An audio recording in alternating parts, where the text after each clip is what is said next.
नमस्कार दोस्तों, आज का जो हमारा विषय है वो है अगर दिव्य शक्ति आपकी ध्यान और जीवन में मदद करती है तो ये 5 घटनाएं आपके साथ अवश्य होंगी। तो आप उनसे जान सकते हो कि आपकी दिव्य शक्तियां आपकी सहायता कर रही हैं, आपकी मदद कर रही हैं। तो दोस्तों, आप सभी का हम स्वागत करते हैं आपके अपने चैनल आत्मा से परमात्मा का सफर। तो जानते हैं आगे का विषय क्या है। जैसे कि जब आप ध्यान साधना शुरू करते हैं, एकाग्र होना शुरू करते हैं, या आप जैसे कोई मंत्रों का सहारा लेते हैं, मंत्र को सिद्ध करते हैं, या कई अन्य शक्तियों के साथ आप जब इनका ध्यान भजन करते हैं तो आपके साथ कुछ चीजें घटित होनी शुरू हो जाती हैं। आपको पता लगता है कि वो चीज आपकी सहायता कर रही है, वो दिव्य शक्ति सहायता कर रही है। तो वो आप ऐसे कोई रूप लेके नहीं आती। उनका एक जो भी देवता को आप मानते हो, जिस भी देवी को मानते हो, उनकी लेयर्स होती हैं। जैसे आप हो, आपकी एक लेयर आपको दिखाई देती है। ऐसे ही जब आप ध्यान साधनाएं करते होंगे तो आपने सुना होगा कई संतों ने 2 रूप कर लिए, एक यहाँ पे है, एक वहां पे है। कईयों ने 3 रूप कर लिए, एक यहाँ पे है और बाकी 2 जगह अलग अलग जगहों पे हैं, लेकिन उनका वो एक ही जगह थे। तो ऐसे ही जो भगवान है, ईश्वर है, उनके कई लेयरें वो अपनी उनकी हो जाती हैं। तब जब आप जिसको भी मानते हो उनकी लेयरों को हम अंश बोल देते हैं, उन्हीं लेयरों को हम गण बोल देते हैं। उनके ही प्रारूप वो होते हैं और वो आपके आसपास फिर वो दिव्य शक्तियां जिसे हम बोलते हैं, जिसे हम अंश बोलते हैं, जिसे हम गण बोलते हैं, वो आपके आसपास रहने लगते हैं।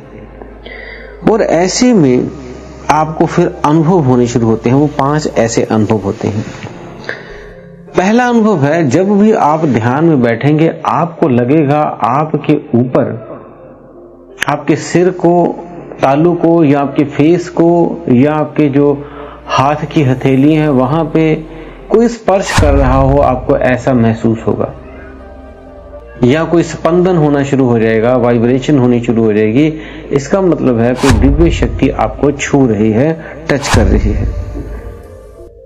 और दूसरा कारण, जब भी आप जिस भी देवता को, देवी को मानते हैं तो उनका, उस ईश्वर का, उस स्वरूप का आपको ऊर्जा रूप में दर्शन हो जाते हैं। जैसे आप ध्यान साधना में बैठे हैं तो उनका शरीर, जिस भी आप देवी को मानते हो, वो दिव्य ऊर्जा वो शरीर धारण करता है और फिर अपने आप ऐसे लगेगा खत्म हो गई वो ऊर्जा। तो ऐसा आपको दिखाई देता है। बहुत सी खुशबुएं वहां पे महसूस होने लगती हैं, अलग तरह के खुशबू, जैसे आपने कभी उस तरह की खुशबू ली ना हो, ऐसे अलग सी खुशबू हो जाती है।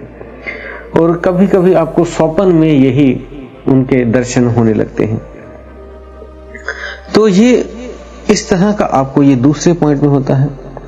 अब चलते हैं तीसरे पॉइंट में। तीसरे पॉइंट में आपका जो मन है वो आनंदित रहने लग जाता है। आप हमेशा अपने आप को अंदर से खुश महसूस करते हैं। आपको अंदर से एक रस आना शुरू हो जाता है। आपको लगता है जब आप ध्यान में बैठते हैं तो कोई आपको बुलाए ना, उसी आप रस में, उसी में आप बैठे रहें और उस ऊर्जा को, उस दिव्य ऊर्जा को आप जुड़े रहें उसके साथ। आप ग्रस्त होके भी आप ग्रस्त में नहीं होंगे, ऐसा आपको महसूस होगा। चौथा पॉइंट है, आपको कोई मुसीबत आ जाए, कोई टेंशन आ जाए, कोई मुश्किल आ जाए तो उसका प्रभाव आप पे जल्दी पड़ता नहीं। पहले तो मीन्स आप, क्योंकि आत्म रूप और शरीर को अब फिर अलग 2 पार्टों में आपका जैसे डिवाइड हो जाता है, ऐसा आपको लगने लगता है। इस तरह आपको वो टेंशन, वो मुसीबत, वो मुश्किल आपको महसूस नहीं होती।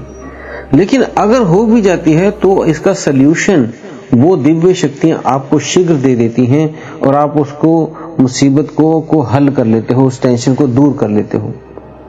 और कई बार ऐसा भी होता है कि कई बार व्यक्ति का एक्सीडेंट होते होते बच जाते हैं, आपने देखा होगा, सुना होगा ऐसे। तो ऐसे तब होता है, उनके गण, उनकी लेयरें, उनके अंश वो आके उनको बचा लेती हैं, उन पे आच्छादन कर देती हैं, उनके दिव्य शक्तियों के साथ ही वो उसको आपको मूव कर देती है इधर उधर, जिससे आप बच जाते हो। ऐसे आपने कई सुना होगा, कईयों से ऐसा हुआ उनके साथ। तो ऐसा तभी होता है कि अगर उनके कोई दिव्य शक्ति साथ है तब वो बच जाते हैं, उनकी यही मदद हो जाती है। और एक बात और है, अगर कोई व्यक्ति फिर भी उस दुख को भूल नहीं पा रहा है तो ये एक टिप्स दे देते हैं, वो याद रखें। आपको इस जब भी परमात्मा पे आपने उसकी तरफ बढ़ना है तो पूर्ण विश्वास रखें, क्योंकि ये विश्वास की कड़ी ही है जो आपको उन दिव्य शक्तियों के साथ जोड़ती है। और जब भी कभी आपके साथ कुछ ऐसा गलत हो जाता है तो ये ना सोचे गलत हो गया, कभी कभी उस गलत में भी कुछ राज छुपा होता है, इसलिए ऐसा होता है। और आप एक लाइन याद रखें, एक कहानी थी के माध्यम से वो एक राजा ने पूछा अपने मंत्री से, कुछ ऐसा बताओ जिसमें खुशी में हम खुशी को इतना ज्यादा महसूस ना कर पाएं, समभाव में रहें, और अगर दुख हो जाए तो दुख को महसूस ना कर पाएं, मीन्स समभाव में रह सकें, जिसमें सुख और दुख का हम भान ना कर पाएं, अपने मन पे लाद ना पाएं, क्योंकि इससे खुश रहने पे आप बार बार खुशी ढूंढोगे, दुख रहने पे आप बार बार चिंताओं में फंस जाओगे, तो इससे कैसे निजात पाएं। तो उसने कुछ दिन मंत्री ने लिए और एक थोड़े दिनों बाद एक लाइन लिख कर लाया। उसने कहा, महाराज इसको अपने महल में कहीं भी लगा लें, जब भी किसी को कोई सुख होगा तब भी ये लाइन उसने पढ़नी है, जब भी किसी को दुख हो तब भी यही लाइन वो पढ़े, वो सुख दुख से परे हो जाएगा। वो लाइन थी ये वक्त भी गुजर जाएगा, ये वक्त भी गुजर जाएगा। जब वो सुखी होता था तब लाइन पढ़ता था तो उसे पता लग जाता ये वक्त भी गुजर जाएगा, मीन्स उसे खुशी का फिर वो भान खत्म हो जाता था।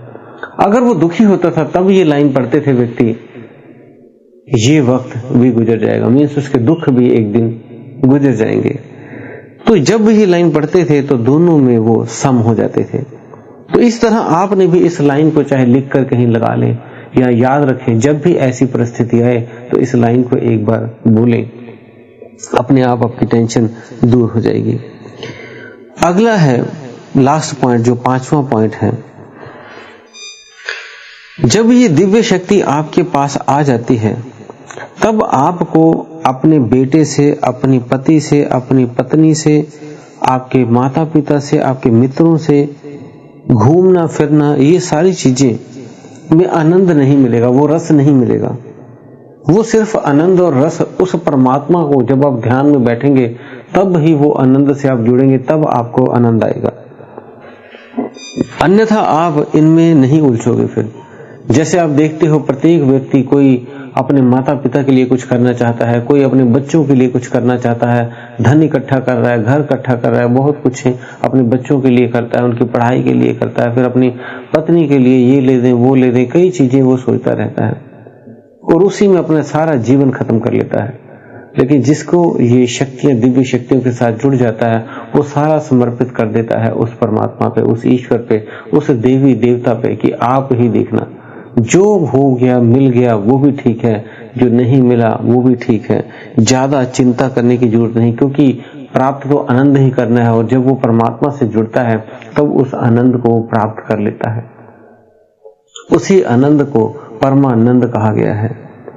तो ये इस तरह से, ये नहीं कि वो छोड़ दे पति पत्नी को, हम नहीं बोल रहे कि ये अपना सब कुछ छोड़ दो, आप उसमें रहते हुए भी एक अलग से दिखोगे। जैसे आपने सुना है कीचड़ में जब कमल खिलता है तो वो गंदा नहीं होता, जबकि वो कीचड़ में खिला है। ऐसे ही आप भी इस माया रूपी दलदल में खिले हुए हो, लेकिन आपने गंदा नहीं होना है, आप उस कमल के फूल की तरह आपको रहना है।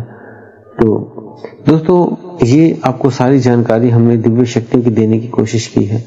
अगर आपको फिर भी कोई आपका प्रश्न होता है तो आप हमें कमेंट बॉक्स में लिख सकते हैं। और अगर आप हमारे चैनल पर नए हैं तो चैनल को सब्सक्राइब करके बेल बटन को दबा लें। इसी के साथ आप सभी से हम विदा लेते हैं। धन्यवाद।